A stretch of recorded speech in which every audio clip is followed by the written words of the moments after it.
Landon Sutter sat in his office, staring at the latest employee turnover report for his inherited fast food chain. 15 locations, and yet complaints kept rolling in: understaffing, rude managers, workers quitting without notice. It didn't make sense. The numbers on paper showed the company was profitable, but something was clearly broken at the ground level. He rubbed his forehead. His father had built this business from the ground up, and now it was his responsibility. But sitting behind a desk wasn't telling him the full story. He needed to see it firsthand. That's how Landon found himself dressed in a cheap uniform, a fake beard, and a name tag that read Rick. He'd never personally met most of the employees in individual stores. His face wasn't plastered on company walls or commercials. To them, he was just another new hire. His target? A store that had been bleeding employees. 5 people had quit in the past 2 months. Customers complained about rude service, orders took forever, and the general manager, a man named Derek, had been in charge for years. Landon wanted to know why the store was falling apart. Walking into the store, he immediately felt the tension. The air was thick with stress. The kitchen was chaotic, workers scrambling to keep up. A young girl at the register, her name tag said Maddie, was trying to handle a growing line of impatient customers while the manager, Derek, stood in the back, arms crossed, watching but not helping. Landon grabbed a broom and started sweeping, trying to stay unnoticed while observing. "Hey, new guy," Derek called out after a few minutes. "If you're done pretending to work, go stock the napkins or something." Landon bit his tongue. He wasn't here to argue yet. He moved toward the supply area, using the opportunity to listen in on employee conversations. "I swear, if I don't get my check fixed this week, I'm walking," one of the cooks muttered. "They still haven't fixed payroll?" another worker asked. "Nope. And Derek doesn't care. He just says to deal with it." Landon's jaw tightened. Missing paychecks? That was unacceptable. An hour later, during his break, he stepped outside to get some air. That's when he heard a quiet, stifled sob near the dumpster. He turned the corner and saw Maddie, the girl from the register, sitting on an overturned crate, wiping her eyes. Landon hesitated. He wasn't sure how to approach without making things worse. But he couldn't ignore it either. "Hey," he said gently. "You okay?" Maddie startled, quickly wiping her face. "Yeah, fine." He crouched down, keeping his voice low. "Doesn't look fine." She sniffled, looking away. "It's just, Derek cut my hours again. I was supposed to get 20 hours this week, and now I'm down to 10. I already don't make enough, and I was counting on that money." Landon felt a slow burn in his chest. "Why would he cut your hours?" She let out a bitter laugh. "Because I told him I couldn't stay late last week. My mom needed a ride to work.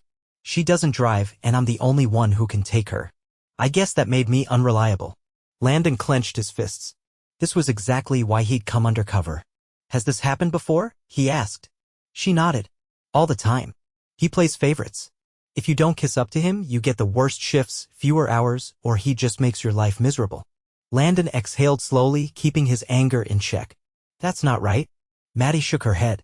"Doesn't matter. No one listens. He's been here forever. He gets away with everything." Landon's stomach twisted. This wasn't just mismanagement, it was abuse of power. He couldn't reveal himself yet. But one thing was certain, Derek's time running the store was coming to an end. Landon straightened as Maddie wiped her face again, her shoulders tense. The weight of everything she just admitted hung heavy in the air. He wanted to fix this now, but he needed to see more, understand exactly how deep Derek's influence ran. If Maddie was right, then this wasn't just favoritism. It was a culture of fear and control. He gave her a nod, keeping his tone steady. "I'm sorry you're dealing with this. You deserve better." She let out a weak breath, barely a laugh. "Yeah, well, doesn't change anything, does it?" Landon held back the urge to tell her it would. Not yet. Instead, he gave her space, stepping back inside and slipping into the kitchen. The dinner rush was about to hit, and he wanted to see how Derek handled pressure. The store was already understaffed, and it was getting worse by the minute. Orders piled up, the fryers beeped constantly, and the team was barely keeping up. Derek wasn't helping. He wasn't directing, assisting, or even acknowledging the chaos. Instead, he stood near the back, watching like an overseer waiting for someone to mess up.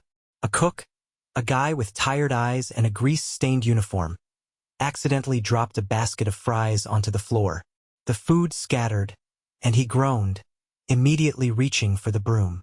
Derek stepped forward, his voice sharp. "That's coming out of your paycheck." The cook's head snapped up. What? You heard me. Derek crossed his arms. Food waste costs money.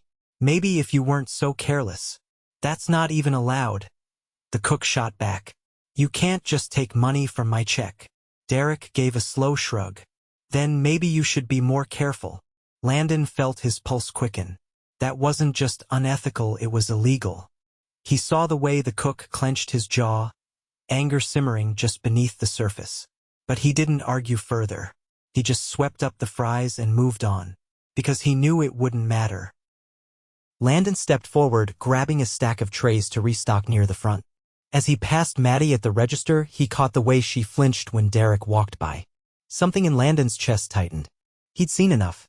By the time the rush died down, the exhaustion in the air was thick. Workers moved slower, shoulders heavy. Derek barely acknowledged anyone as he leaned against the counter, scrolling through his phone. Landon approached one of the other crew members, a young man who had been flipping burgers nonstop for over an hour without a single break. Hey, Landon said, keeping his voice casual. Has it always been like this? The guy wiped sweat from his forehead. Like what? Landon gestured around the room. This. Short staff, no help from management, people terrified of messing up. The crew member gave a short laugh, but there was no humor in it. Yeah, pretty much. Derek doesn't care. He just wants us to keep our heads down and do what we're told. Landon kept his expression neutral. And if you don't? The guy shot him a look. Then you don't last here long. Landon nodded, his mind already working. He'd seen enough to know this wasn't just a bad day. This was the culture Derek had built. Fear, control, and a complete lack of support. And it ended now. He stepped toward the back, hands steady as he reached for his phone. It was time to make a call. Landon stepped into the stockroom, shutting the door behind him. The dim space smelled of cardboard and fryer grease, the air thick with the heat of overworked kitchen equipment. He pulled out his phone and dialed a number he rarely used, Peter Langston, the company's regional director. Peter picked up after a few rings. His voice was clipped, professional. Landon kept his tone steady. I need you at the Oak Ridge location. Now. There was a pause. Is something wrong? Just get here. Peter hesitated but didn't argue. On my way. Landon ended the call and exhaled slowly. He had spent the past several hours watching Derek's behavior escalate unchecked. He had seen employees struggle under the weight of his neglect and intimidation. The final straw had been the cook's paycheck threat. That wasn't just bad management, it was outright theft. He wouldn't wait another day to fix this. Stepping back onto the floor, he scanned the restaurant. Maddie was cleaning the soda machine, her expression tight. The cook who had been threatened was at the grill, moving slower now, exhaustion catching up to him. Derek, as always, was standing off to the side, doing nothing. Landon walked toward the counter. Derek barely looked up. What do you want? I need to talk to you in the office. Derek scoffed. Talk to me? You've been here a day. What could you possibly have to say that I care about? Landon met his eyes, unflinching. Now. Derek rolled his eyes but pushed off the counter, leading the way to the back office. He unlocked the door and stepped inside, dropping into the chair without a care. Landon shut the door behind them. The office was cluttered, paperwork stacked haphazardly, a half-eaten sandwich on the desk, an old clock ticking loudly on the wall. The room smelled of stale coffee. Derek leaned back, arms crossed. All right, new guy. Let's hear it. Landon reached up and pulled off the fake beard, tossing it onto the desk. He ran a hand through his hair, shaking off the last traces of his disguise. When he looked up, Derek's expression had barely changed. But then recognition hit. Derek sat up straighter. Wait. His eyes narrowed. You're Landon Sutter. His voice was calm but firm. CEO of this company. Derek's smirk faltered. He leaned forward, his confidence shifting into something more uncertain. This some kind of joke? Landon didn't blink. Do I look like I'm joking? Silence stretched between them. The dull hum of the restaurant beyond the office door was the only sound. Derek swallowed, his bravado cracking. What are you doing here? I wanted to see what was going on in my stores. I've heard the complaints, seen the turnover, read the reports. Landon's voice remained controlled, but there was an unmistakable edge to it. I wanted to see for myself why this location is falling apart. Derek shifted in his seat. Look, I don't know what you think you saw, but I saw everything. Landon's voice cut through the air. I saw you standing around while your team drowned. I saw you threaten to take money out of an employee's paycheck. I saw you cut a teenager's hours because she had the audacity to take care of her family. Derek's mouth opened, then shut. Landon took a step closer. And I saw fear. Every single person out there is working under the weight of your control. They don't respect you. They survive you. Derek finally found his voice. They're kids. If you're soft on them, they walk all over you. Landon's eyes darkened.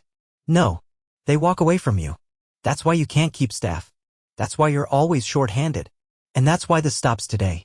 Derek let out a short, incredulous laugh. You can't just walk in here and... The office door opened.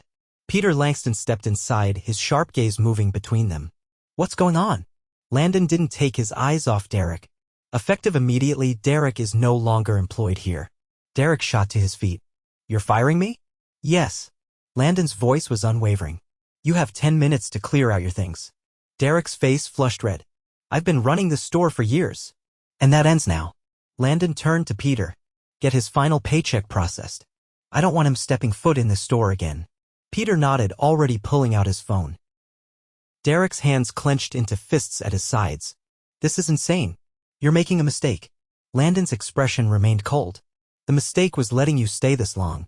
Derek stared for a moment longer, then grabbed his things and shoved past them, storming out of the office. Landon exhaled, the weight of the confrontation settling in his chest. But he wasn't done. Not yet. Stepping back onto the floor, he found Maddie near the drink station, wiping down the counter with slow, tired movements. She looked up as he approached. Her eyes widened. Recognition flickered across her face. Landon gave her a nod. Can I talk to you for a second? She hesitated, then set down her rag and followed him toward the side of the restaurant. He met her gaze. Derek is gone. Her breath hitched. Gone? Fired, Landon clarified. You won't have to deal with him again. Maddie's lips parted slightly, as if she wasn't sure she had heard him right. Her hands trembled, just a little. You're serious? Completely. She swallowed hard, blinking quickly. Landon continued, his voice softer now. I'm sorry you had to deal with him for so long. That should have never happened. Maddie shook her head slightly, as if trying to process it. I didn't think anyone would ever do anything.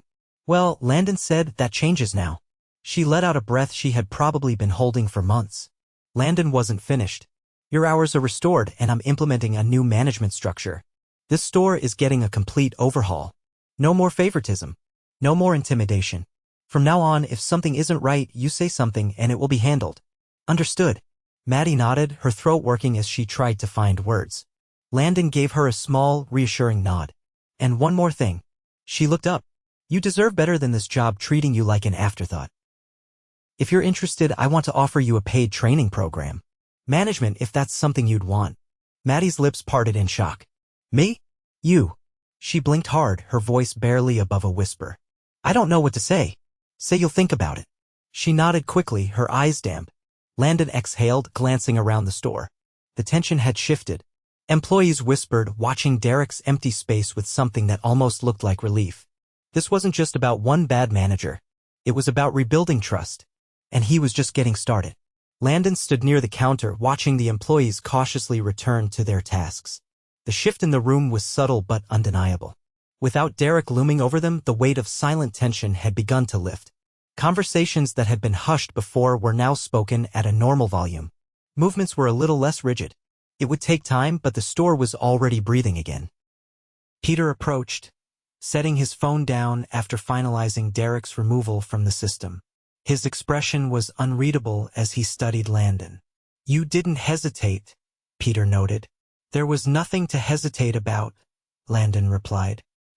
He was draining this store from the inside out. Peter nodded slightly.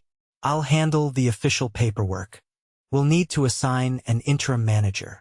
Landon had already been thinking about that. Who's the assistant manager?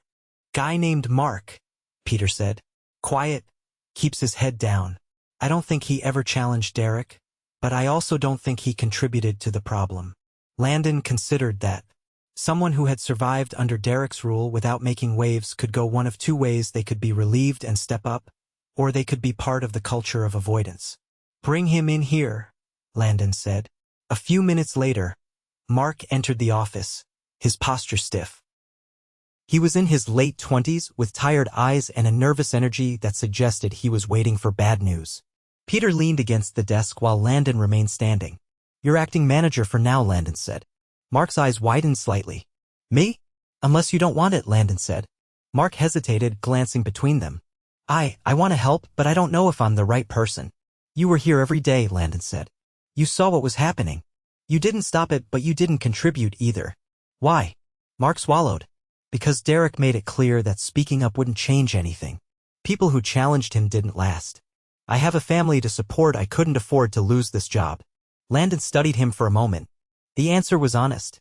"You won't lose your job for doing the right thing anymore," Landon said. "But if you take this role, you're responsible for rebuilding trust.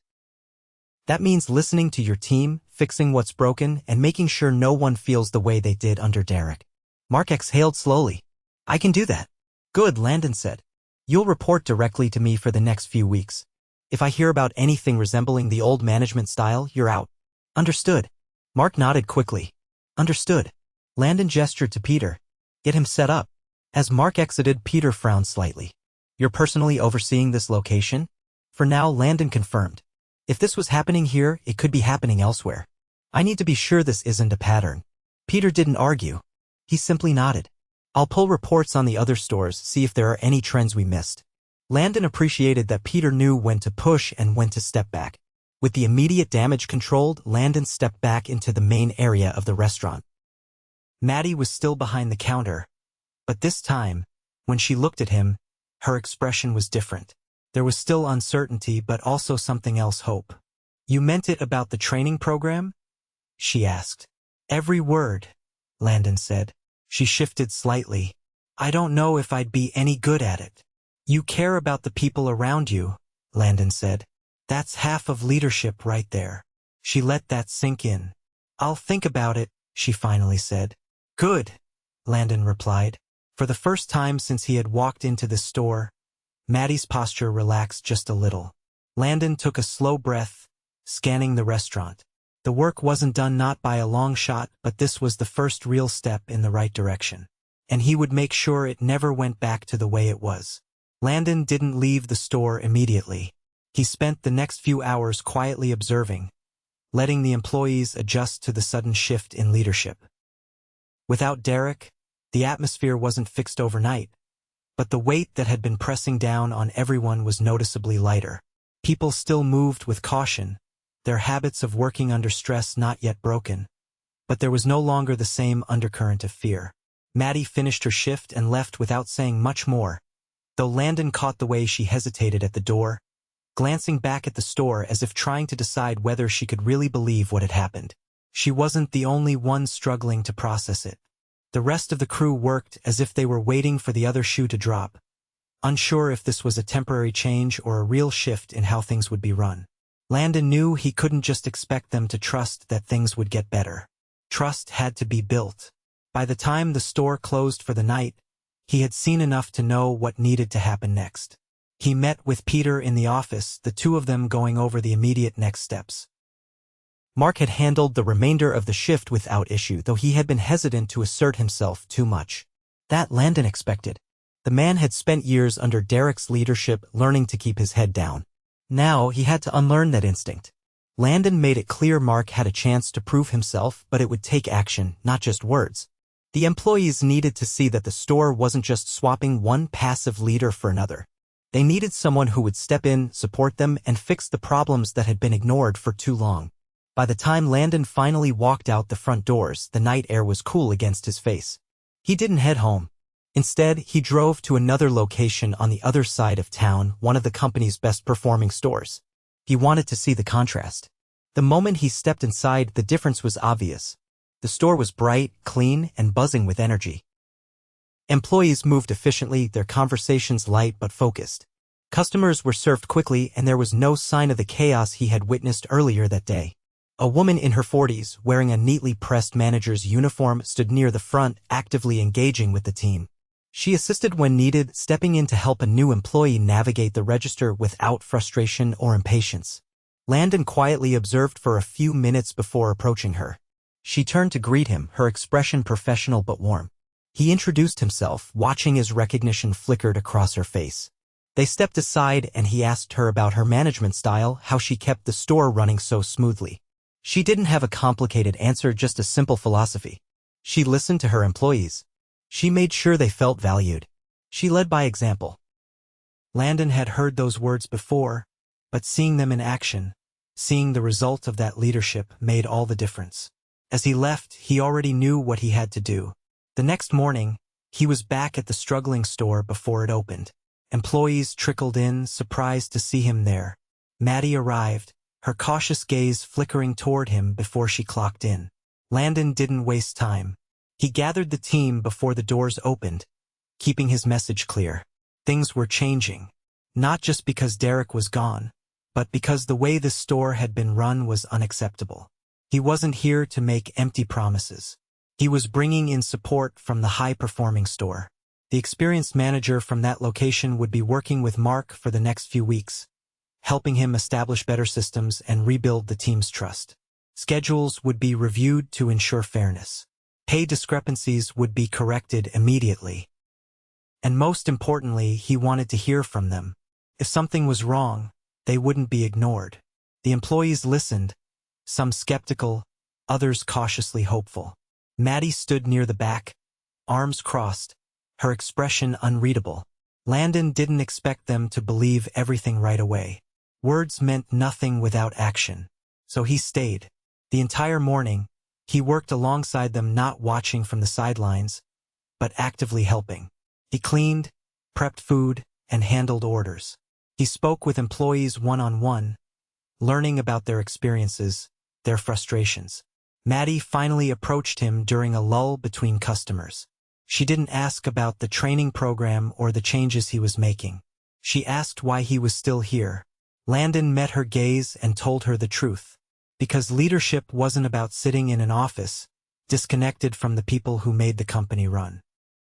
It was about being present, understanding the reality of the business from the ground up. She didn't say anything right away, but something in her expression shifted. By the time her shift ended, she lingered near the door again. This time, she didn't just glance back. She looked at him directly and gave a small nod before walking out. It wasn't trust. Not yet. But it was a start.